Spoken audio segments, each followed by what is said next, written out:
Menyadari aura Suryong tiba-tiba berubah, Maegu Kreon pun memanggil Suryong sembari memegang bahunya. Udaranya dingin, ucap lagi Maegu Kreon ke Suryong. Seketika Suryong pun tersentak akan sikapnya yang tiba-tiba berubah menjadi penuh dengan amarah dan dendam. Sial, iblis pikiran. Baru saja aku termakan amarah. Kalau tidak ada kakek, aku pasti sudah kebablasan. Gumam Suryong di dalam benaknya sembari menyembunyikan ekspresi wajahnya. Kita sudah di luar terlalu lama, ayo masuk, ucap Maegu Kreon ke Suryong sembari berdiri dan mengajak Suryong kembali ke dalam kediamannya. Iya, saut Suryong dan akan mengikuti kakeknya.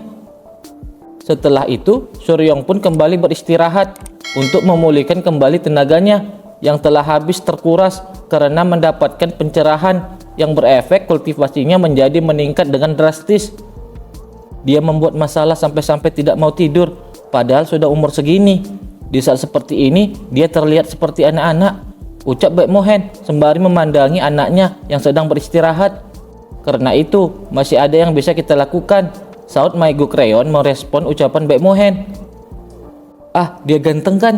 Ucap lagi Baek Mohen yang tiba-tiba sangat bangga akan ketampanan anaknya ke ayah mertuanya. Melihat tingkah Baek Mohen yang seperti itu, Maegu Kreon pun seketika menjadi kesal dan membantahnya dan mengucapkan bahwa Suryong itu mirip ibunya. Mendengar ucapan ayah mertuanya, Baek Mohen pun menjadi bingung karenanya. Tak terasa waktu sudah berlalu 3 hari kemudian. Terlihat di sana Suryong dan kakeknya mengantar Baek Mohen yang akan pergi meninggalkan mereka kembali ke tempatnya. Kirimlah surat setiap bulan, kalau tidak aku akan datang dan tinggal di sini, ucap Baek Mohen ke Suryong. Iya, saut Suryong. Datang dan pergi seenaknya, bajigur, ucap juga Maegu Kreon ke menantunya itu. Kau sedih karena aku pergi? Tanya Baek Mohen ke ayah mertuanya. Mana mungkin, aku sangat lega karena bajigur tidak berguna yang hanya menghabiskan makanan kita akhirnya pergi, sindir Maegu Kreon ke anak menantunya itu. Kau yakin kau tidak kecewa? Balas lagi Baek Mohen ke ayah mertuanya. Kau memang banyak tingkah ya, makan ini kalau kau mau, atau kalau tidak mau tidak usah, ucap kesal Maegu Kreon ke Baek Mohen sembari memberikannya sebuah bekal untuk di perjalanan pulang. Ini, saut Baek Mohen sembari juga menerima pemberian ayah mertuanya itu. Ini hanya flash flower, jawab Maegu Kreon menyebutkan makanan yang diberikannya. Akan kumakan dengan baik, saut Baek Mohen yang terharu atas perhatian ayah mertuanya. Suryong, aku akan masuk duluan, jadi antarkan ayahmu berangkat, ucap Maegu Kreon ke Suryong sembari juga terlihat pipinya memerah karena ada rasa malu disebabkan sikap anak menantunya itu. Dan kemudian Baek Mohen pun bersiap untuk pergi kembali ke rumahnya. Hati-hatilah di jalan, ucap Suryong ke ayahnya. Pada akhirnya aku tidak bisa bicara dengannya tentang apa yang ada di dalam buku diari itu, gumam Suryong di dalam benaknya sembari terus memperhatikan ayahnya itu. Jangan ikuti aku terus, aku pergi dulu, ucap lagi Baek Mohen ke anaknya sembari melambaikan tangannya. Langkahnya pelan dan bebas karena dia sudah menyelesaikan masalahnya dengan Maegu Kreon. Saat aku bertemu dengannya lain kali, dia akan menjadi lebih kuat, gumam lagi Suryong sembari memperhatikan kepergian ayahnya itu. Tiba-tiba langkah Baek Mohen terhenti sejenak. Melihatnya berhenti, Suryong pun menjadi sedikit bingung karenanya. Suryong, dengar baik-baik. Entah kau punya ingatan sebelum kejadian itu atau tidak, kau adalah anakku dan Yakbing. Apa menurutmu aku tidak bisa membedakan putraku yang asli? Jangan lupa kirim surat, mengerti? Ucap Baek Mohen ke Suryong melalui telepati. Mendengar ucapan ayahnya, Suryong pun tersenyum sembari memegang kepalanya. Astaga, iya, jawab Suryong ke ayahnya. Aku akan mengirim surat ayah, lanjut ucap Suryong ke ayahnya lagi. Setelah Baek Mohen kembali, Suryong pun menghabiskan hari-harinya yang biasa dan berulang, seperti latihan pagi hari bersama kelima murid pribadinya. Penyesalan terbesarku adalah tidak bisa memukulnya, keluh Won Kang yang sudah tak berdaya karena latihan mereka. Padahal kita yang belajar, tapi kenapa guru yang bertambah kuat? Keluh juga Sang Wong yang kondisinya tak jauh berbeda dengan Won Kang. Lalu, aktivitas Suryong selanjutnya adalah menjadi guru pengawas di perguruan bersama Maegu Kreon yang mengejar anak-anak berandalan yang selalu bolos. Dengan seni bela dirinya yang bertambah kuat, kemampuan merasakan ki-nya juga ikut begitu, yang mana menjadi masalah besar bagi murid-murid yang nakal. "Tolong aku, sial, dekan tidak pernah mendapatiku di sini sebelumnya," teriak seorang murid nakal yang ketahuan Suryong. "Terima kasih padamu, pekerjaan akhir-akhir ini jadi lebih mudah. Aku akan patroli sendirian di sore hari, jadi lakukan yang ingin kau lakukan," ucap Maegu Crayon ke Suryong yang telah menangkap murid-murid yang nakal. "Iya," jawab Suryong sembari berdiri gagah di sana dengan tongkat naga hitamnya. Kemudian, dalam rutinitas yang Suryong lakukan adalah mengajar memahami seni bela diri unortodok dan mempersiapkan diri untuk pertarungan yang sebenarnya.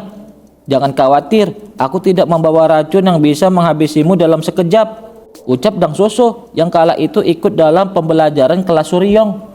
"Sialan, siapa yang menyebar racun di dalam kelas?" keluh seorang murid yang juga ada di dalam kelas tersebut.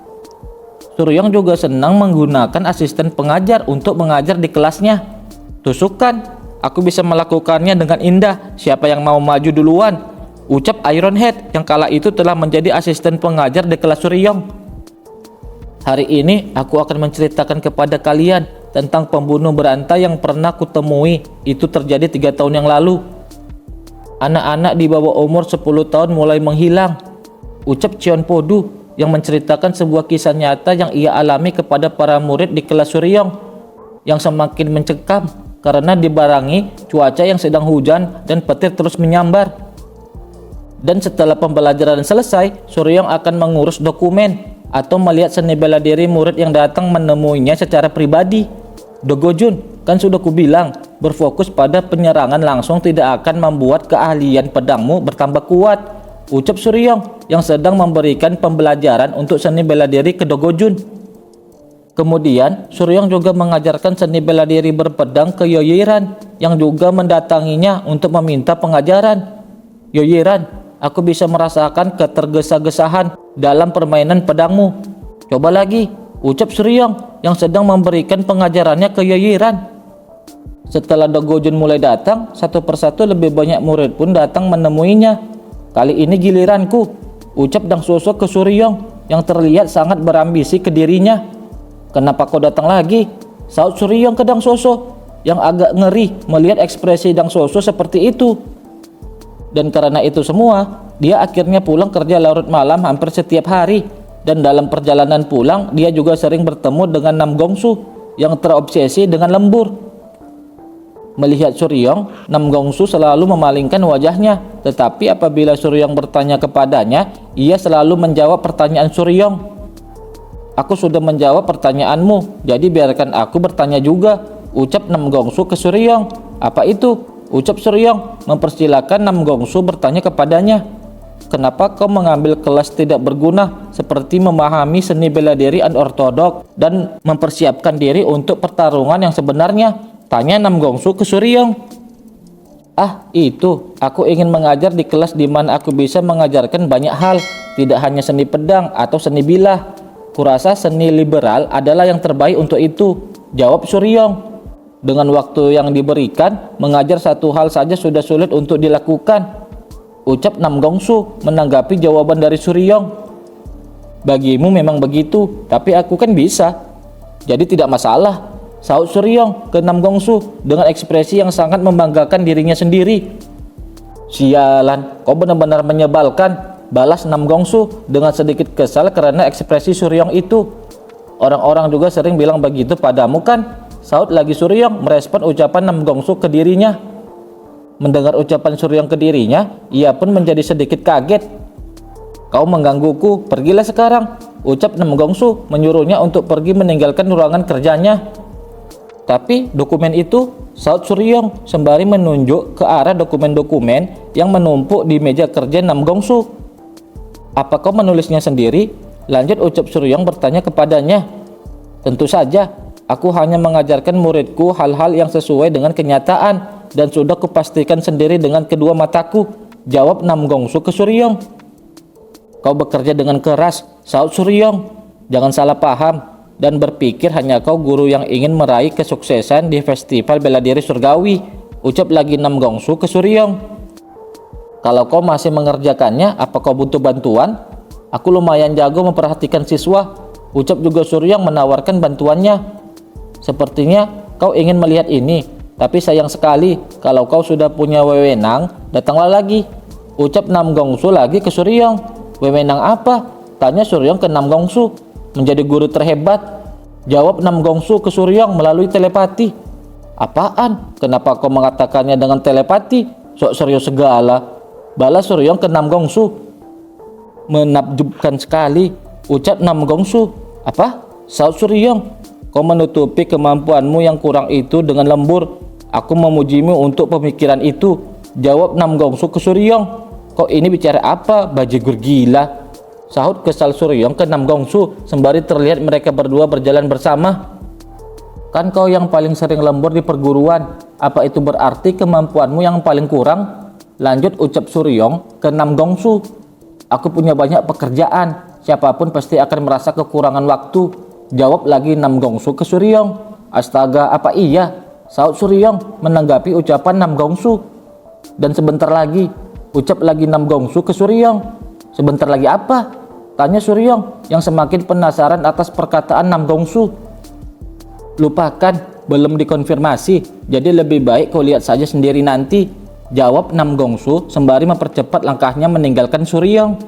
Apa yang kau bicarakan? Hei, saut Suryong dan memanggil-manggil Nam Gongsu yang sudah tidak memperdulikannya.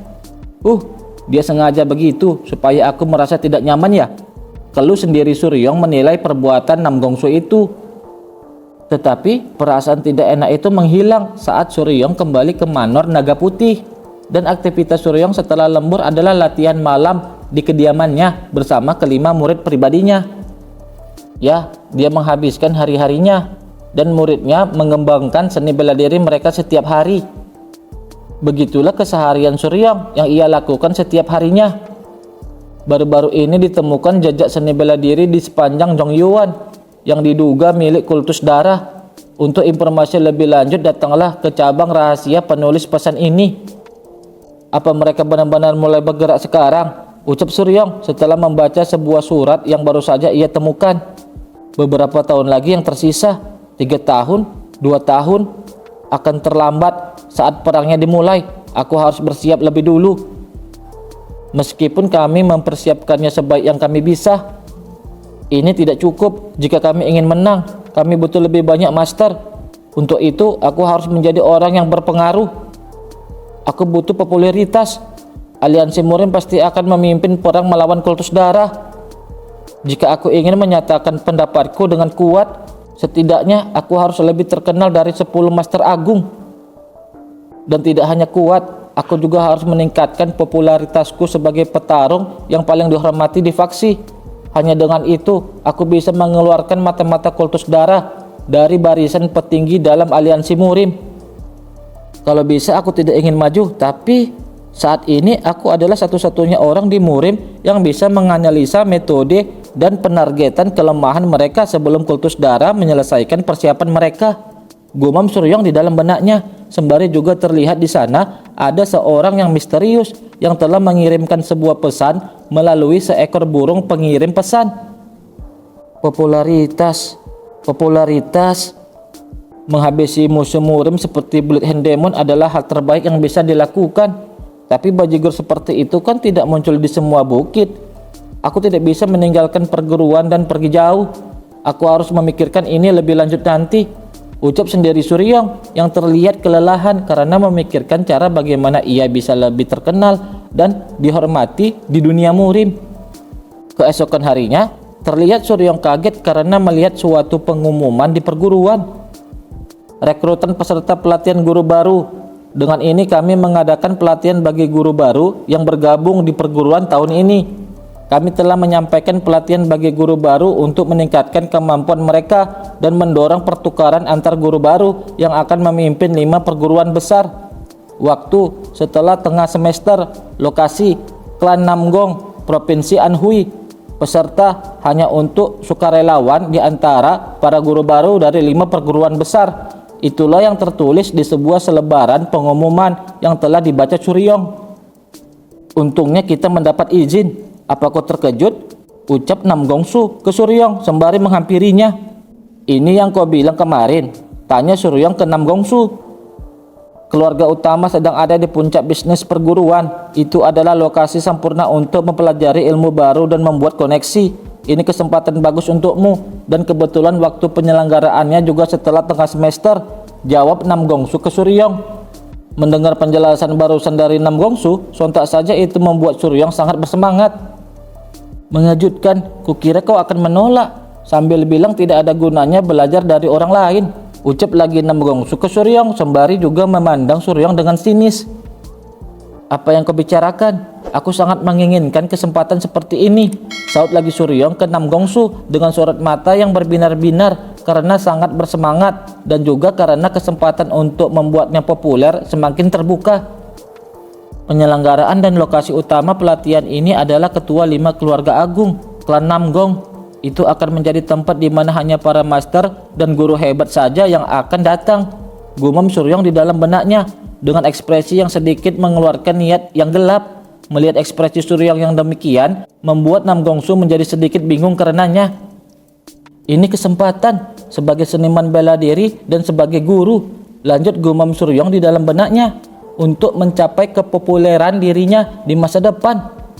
Oke teman-teman, sampai di sini cerita manhwa guru bela diri terbaik, Guru Baik Suryong season 2 telah selesai ya. Terima kasih.